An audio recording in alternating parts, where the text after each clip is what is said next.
everyone, and welcome to another edition of Ask Anything presented by Mosher Consulting. I'm your host, Angel Leon, Mosher's Director of Personnel. We are back after a well-deserved summer break. Ask Anything is back for season 4, and we're very excited because, as you all know, producer Brian is here, and today we have a great guest to start us off. With us today is Stephanie Krievens, owner of Stephanie Krievens and Company, an organization that provides change management coaching and executive coaching.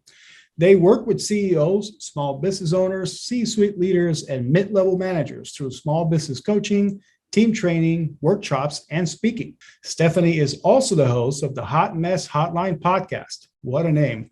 A podcast that is conversations about hot messes that leaders have had to clean up. They tell their stories for all to hear and learn valuable lessons from those hot messes. Stephanie, it's a pleasure to have you with us on Ask You Anything. I want to touch on your career and your organization a little bit, but first, we're here to talk about the Peter Principle. Yes. What is that, you may ask? Why? I feel like we're about to talk about the main character from Family Guy, but we're not. You got me. You got me good. I knew it. The Peter Principle is known as the theory of decline. It has to do with the promotion process and why sometimes it is not aligned with what we're after when we promote someone. In a nutshell, the Peter Principle states that workers are promoted to their level of incompetence. That sounds harsh.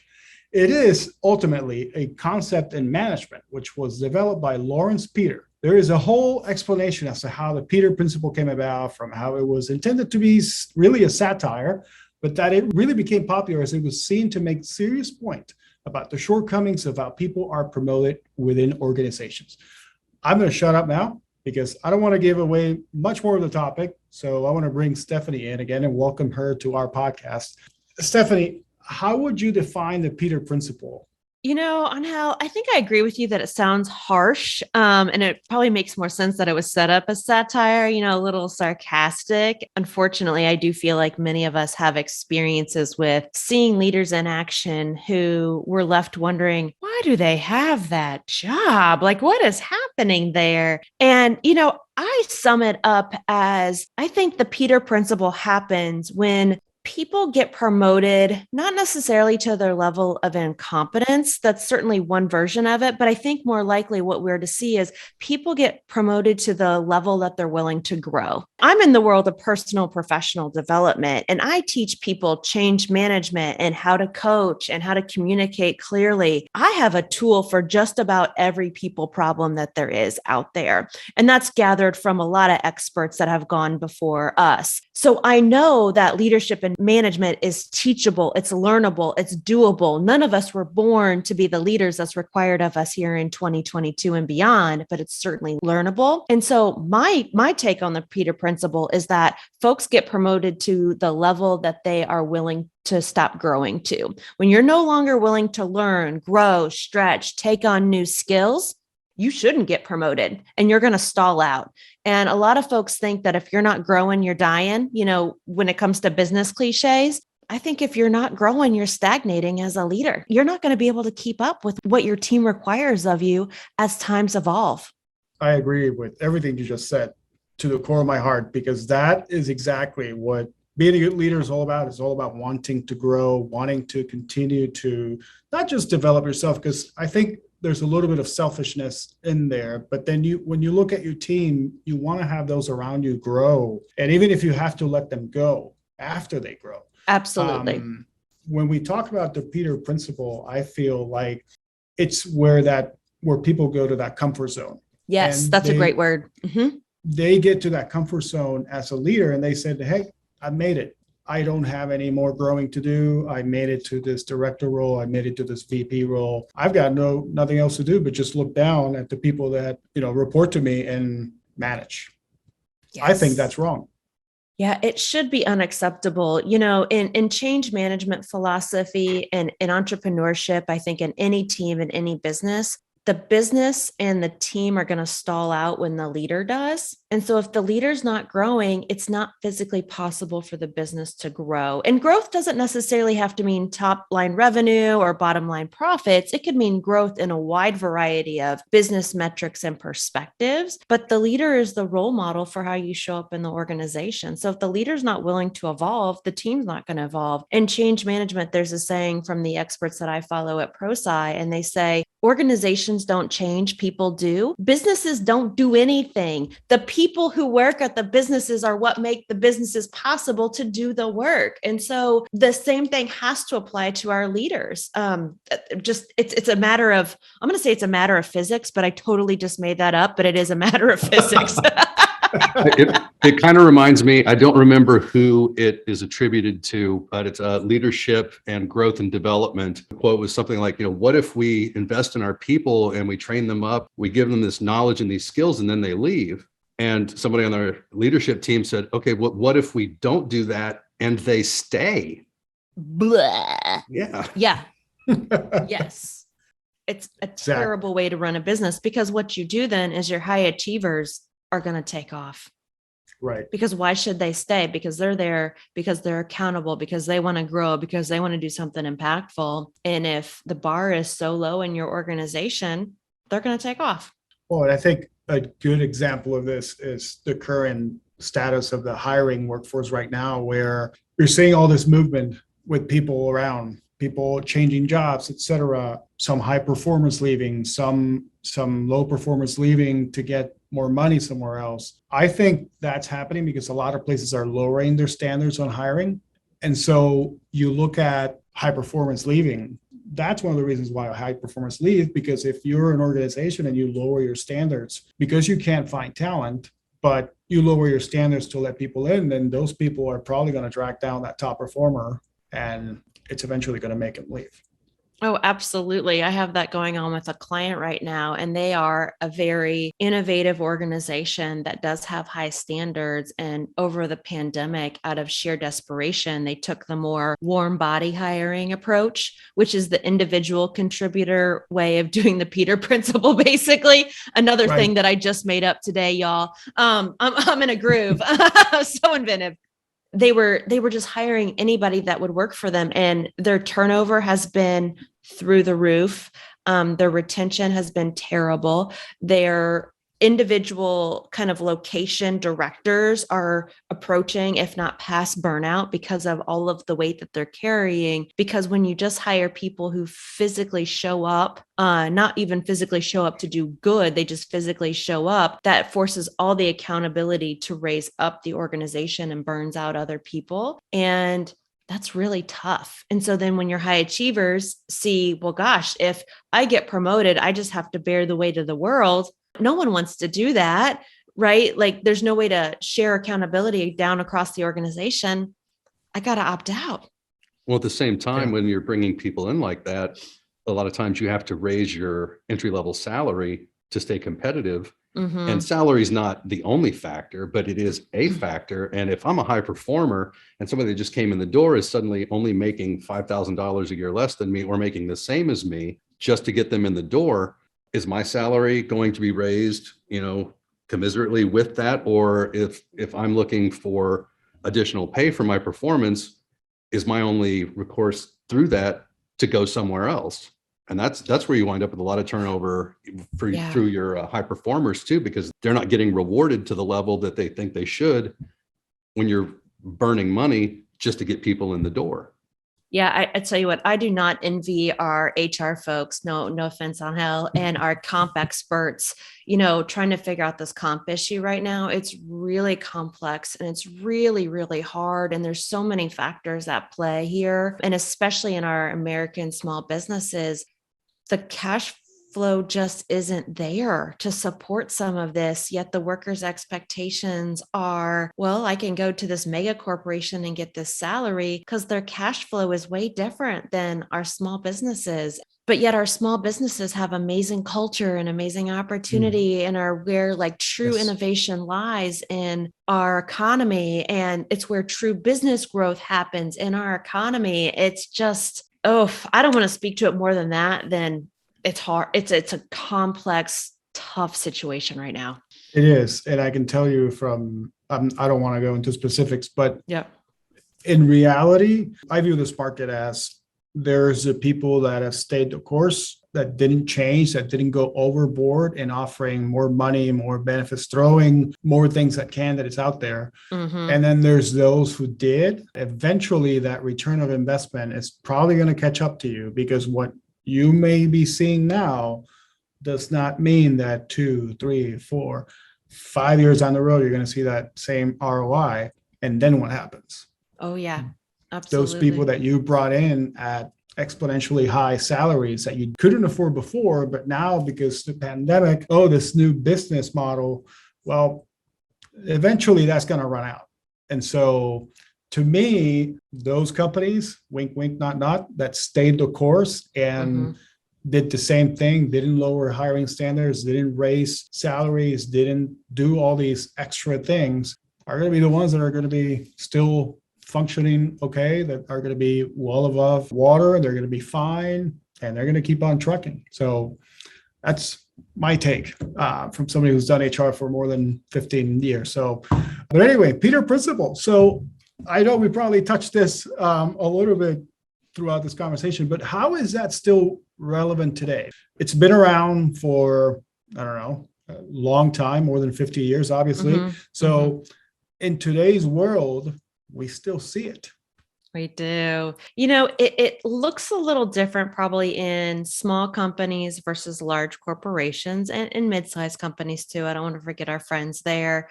The trend over the past 20 years in HR is to flatten organizations, to, remove some of those middle manager titles, but it doesn't mean those responsibilities go away. I can't speak to the overall trend across the country. I can speak to the folks that I interact with and get to work with, on a daily basis through our change management coaching. And here's how I see it played out. A couple of interesting different ways. One is, and it's been going on for years, but I think the pandemic amplified it. And this is kind of connected to the conversation we were just having around comp, but it's, we need to promote them or they're going to leave. So the powers that be promote people because they think it's a retention mechanism. And so they do it out of fear, which, my friends, making a decision out of fear is always the wrong decision.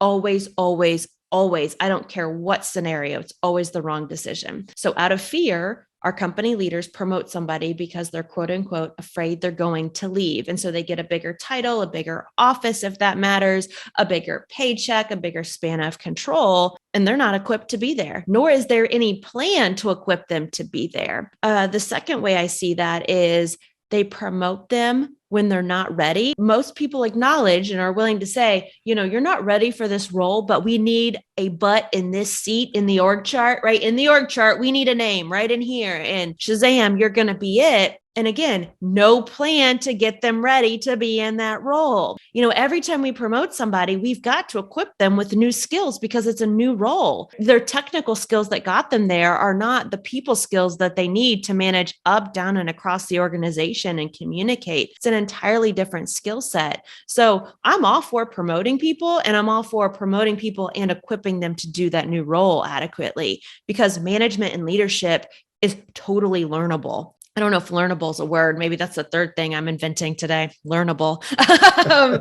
I was doing some research into this book and like the nitty gritty of the Peter Principle. And so Peter and Hull, the authors of the book, say that's the pull mechanism. Like you pull these people up, right? You drag them up. But really what you want is that employee who pushes themselves into the role and says, I don't know how to do this yet, but I want it and I want to figure it out. And I'm going to go get the tools to make it happen.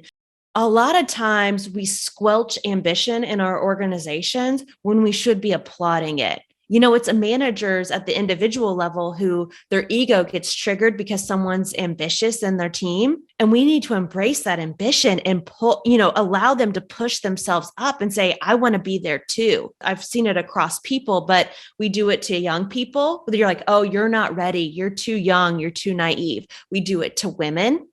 Women aren't allowed to quote unquote be ambitious when we need to embrace more of that, that leadership style, especially. And if I had $1 for every time the word you're too ambitious was used against me, I'd have a lot of dollars in my life. But we need those people. And so we need those people that display that initiative. And we've got to create plans to get them re-onboarded to a new role. Just like you would onboard a new employee to your organization, you've got to create a plan to onboard them into that role. There's a lot to dissect there, but I'm going to start off with, you're absolutely right. Anybody. Ooh, say that again, Angel. I like that. You're absolutely right. I like it. Anybody. Yes. Anybody who's never been a leader that is taking that first step to become a leader, this leadership does not come with instructions. No. It doesn't come with a manual that you can sit down at a desk and read. So let me just throw that out there for the listeners, because this isn't I became a manager today. That's great. I know how to manage people. I know how to lead. Do you? Because part of the job of being a manager, take away your responsibilities, your administrative responsibilities, which are those tasks that we do every day. When you put on that dealing with people hat, that can throw you to so many different avenues that you're going to wind up. I mean, it's going to be crazy day for you, because sometimes as managers, all we do is deal with people during the day. Yes. And nobody tells you that. Nobody prepares you for that until it happens to you. And then you're sitting at your desk at the end of the day and you're looking at your watch and it's like, oh my God, it's 5:00 and I haven't done anything other than speak to people. Yes. So I have so many managers who never learn that balance, and it's every day at 5:00. Oh my gosh, what have I done today? I didn't even get to my work. And so then they're not getting home to see their family till 7 and 8 o'clock at night. It's a really vicious cycle that folks put themselves in, because it's hard to create those new kind of boundaries, balances, and recognizing what your work truly is, which is to manage people, not necessarily do all of the work. So it's a terrible work-life balance, because if you can't find the time during the day to be able to do both, the job will eat you alive and it'll finish you. I've seen a lot of friends who have taken managerial jobs that have never managed before, that within 6 months, they're asking to step down because they can't take it. And so that's the first thing. I agree with everything you said about mentoring, about just bringing them on and putting them through a course. I mean, a session with somebody like you who teaches leadership, who can actually learn, give them learnable, to use your term. I wish I had that when I had my first managerial job. I was 26. And I never managed anybody. And within those first 2 days, I was like, oh my God, what am I doing here?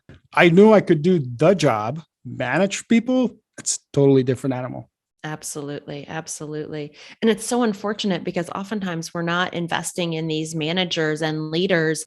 Side note, like, my theory is that everyone is a leader, regardless of your level or title. But obviously, when you're a manager, you're now truly a people manager. We're not investing in these folks till oftentimes their late 30s and early 40s.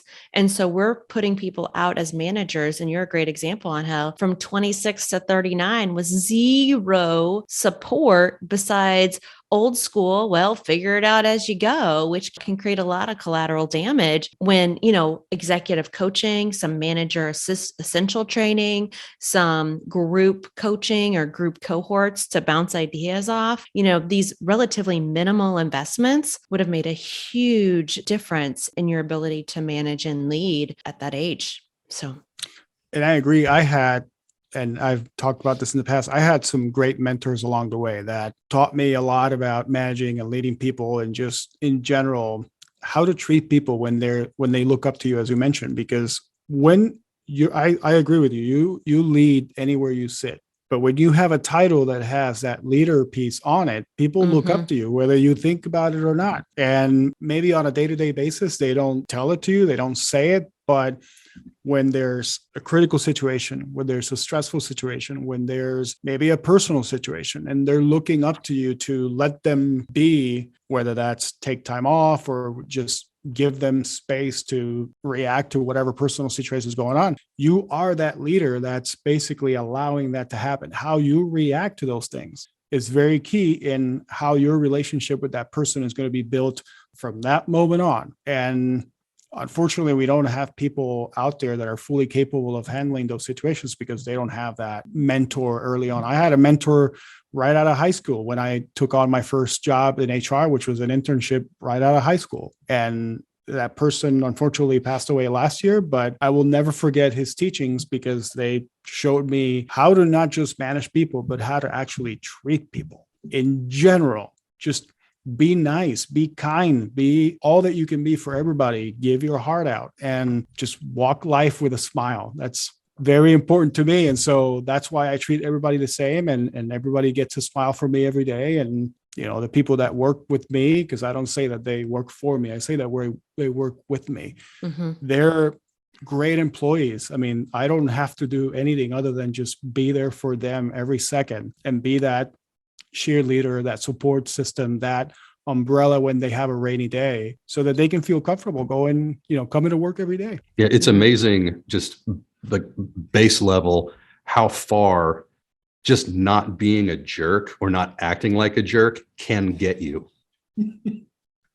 Yeah. Yes. How many people don't really understand that?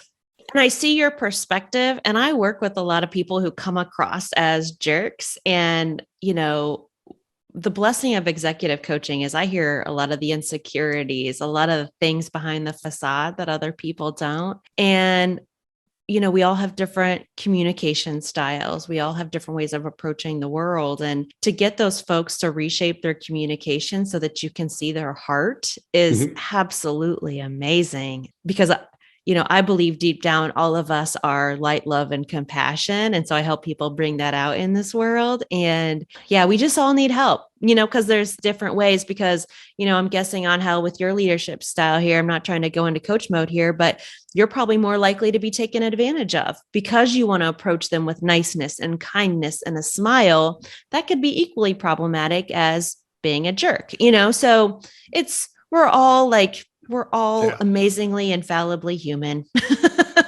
No, absolutely. Absolutely. The counter for me to that is, even though I might be that way, I like to hold people accountable. Mm-hmm. I do sit down and have heart-to-heart conversations about the work, the job, what it entails. And so when leaders who are like me see that, if you have that accountability piece, I think you can balance both, because then people will actually look at you and say, okay, this guy's nice, but he's not, a pushover. He's not that nice. Yeah. He's not a pushover. Yeah. But those are two I do see things. what you're saying. I do see what you're saying, because I used to have a leader, I don't know, several years ago, who was just like what you described, somebody who was hard to get to know, somebody who was hard to get to, but that didn't mean that he wasn't underneath all that nice. I mean, when we were at a different setting other than the office, he was actually a pretty decent person. It's just that when he was leading, his way of leading was actually very not confrontational, but he was very, it's my word and y'all are here for it. And so directive and assertive. Yes. Yeah. Yes. He would, every now and then he'd hear an advice that you would provide, and he's like, oh, okay, that sounds good. And then a couple of days later, he'll call you into his office and say, hey, that thing you told me the other day, I think that might work. Why don't we go ahead and do it? So that was his way, but he didn't do it to the whole group. He'd just call in the individual who gave the advice, and just in private, he would kind of open the door and let him in, and then just, okay, there you go. I took your advice. I think that's what we're going to do. And boom, great. But nobody else heard it. Just you. So yes. It was a different style. I mean, it didn't make him wrong, but he was one of those that would praise, the phrase praise in public and hold accountable in private, something like that. I don't know. Criticize in private. Mm-hmm. Yeah. Criticize in private. He would do both in private. He would never go out of his way to say, oh, hey, Stephanie did a great job on this in front of the whole group, and kudos to Stephanie. No, he would call Stephanie in and he'll say, Stephanie, great job, great advice on this, and great. Yeah. Thank you. Yeah. So interesting. So interesting. There's many riffs we could go down on that one, but different style. I try to be sensitive to that language, because I am the person that's been called a jerk. I've been called the B word at work because I'm very serious. Brian's like, oh, super and professional. Yeah. I was also gossiped about in a Christian organization. We can talk about that on the next time I'm on the podcast, but We need the gifts of all of these styles to come out. And that's why I believe in coaching. Coaching changed my life. And that's why we bring it to the world, because it right sizes all of these things. Absolutely. So speaking of what can we do to better, right, to kind of just bring out the best. So what can an organization do to prevent the Peter Principle from happening during its promotions?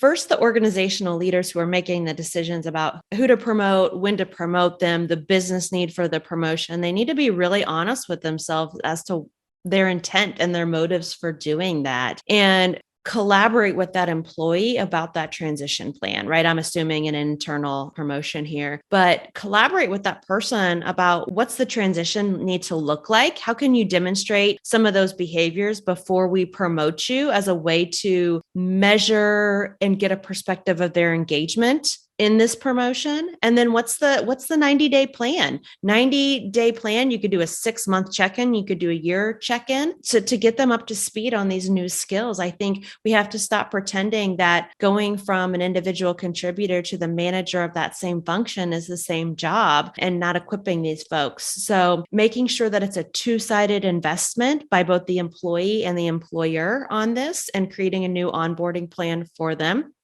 Making sure that you are not just giving them the tools, but they're following through on what they're learning. Every time we do any kind of engagement with a culture or an organization, we always supply the folks participating with a participation plan, meaning here's what you do with this once you learn it. Because just because you attend the class doesn't mean it's in your brain through osmosis and you're going to do it. You have to put it into action. So how do you do that? And so just making sure that the person is accountable for implementing their learning, I think, is the easier step to follow, and holding them accountable to that new role. And, maybe get them an internal mentor to support them on some of these really wonky things that come up when you feel pushed and pulled by others' opinions and you're having a hard time finding your own voice. On how you communicated a beautiful leadership style vision for yourself that I'm sure you've honed over your 15 plus years as a leader and in HR. And we need role models for that. And so we need folks to have a mentor maybe inside the organization to figure that out for themselves. Everything you mentioned is spot on. I do want to say something, because as you were speaking, something came to mind. A lot of times when organizations promote, and I'm going to use sales as an example, sometimes your top salesperson, just because they get all the numbers, does not mean that they would become a good leader. Mm-hmm. And sometimes organizations get in the habit of, oh, hey, here's my top performer. We have this team manager or director opening. And so he or she would be a great qualified candidate because they're the top performer. And sometimes, unfortunately, that's not the case. That would be something eerily similar to a Peter Principle instance, because just because they're at their top of their game in that current job role, it doesn't mean that that's going to translate into a leadership role where they now not only have to do probably that same job, but also lead people. And so those two things sometimes don't go with each other. No, in fact, I would say in more cases than not, they don't. My second job out of grad school, I worked at an HR consulting company, and I had the good fortune of writing about 400 engineering job descriptions. I use the word good fortune sarcastically. But one of the things that I learned in the engineering field that I think should apply to all types of careers is, in the engineering field, you have people that are put on a people leadership track, and you have people who are put on a technical expertise track to become principal engineers. And I don't see why we can't do that same thing in our organizations. Why can't we give people promotions and opportunities to learn and grow on those two different tracks? Because they're not the same skill set. And if you do happen to have someone who is your unicorn that has extra glitter and can carry both skill sets, like, good for you, but that's not normal. And I don't think that should be the expectation. And so I don't think it has to apply to just engineers or just technical fields, but celebrate people who become better experts who are much more valuable to your organization in a different way than leading people. Absolutely. I've got a couple of examples historically from my experience that come to mind, where I've seen people who in the HR world, they are taskmasters. They handle every task, anything HR related administratively that they love. They love to get on the computer, get on the systems, move people around, et cetera, do all these things, but they cannot take leading people. Cannot take it. They viewed me and they came to me, and the first thing they asked me after they seen me kind of just brush up and go like, oh, how do you do it? How do you deal with so much drama, whatever you want to call it? Yeah. And I said, in my case, I love it. My background is in psychology, so I love to listen to people. I love to sit here and talk and listen. And I'm not a, Brian, you might remember this from Liesel. I'm not somebody who'll tell you what you need to do. I'll listen to you, because sometimes you just need somebody to listen, and sometimes you'll come up with your own solutions by yourself just by speaking to somebody. Yep. So that's me.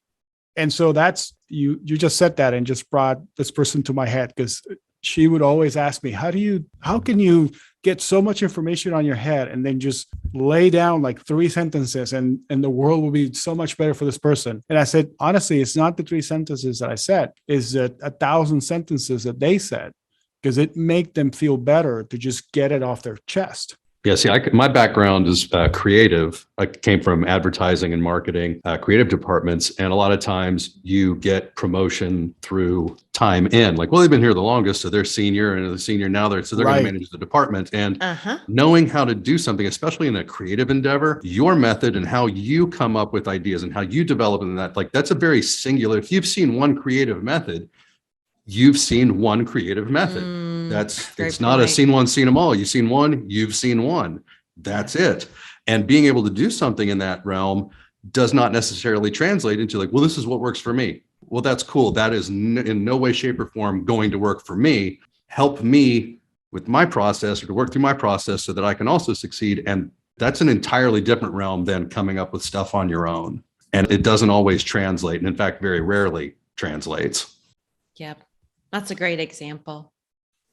All right. So we are almost out of time, but I'd love to ask you about your company, about your organization, your background. So please share with us, Stephanie.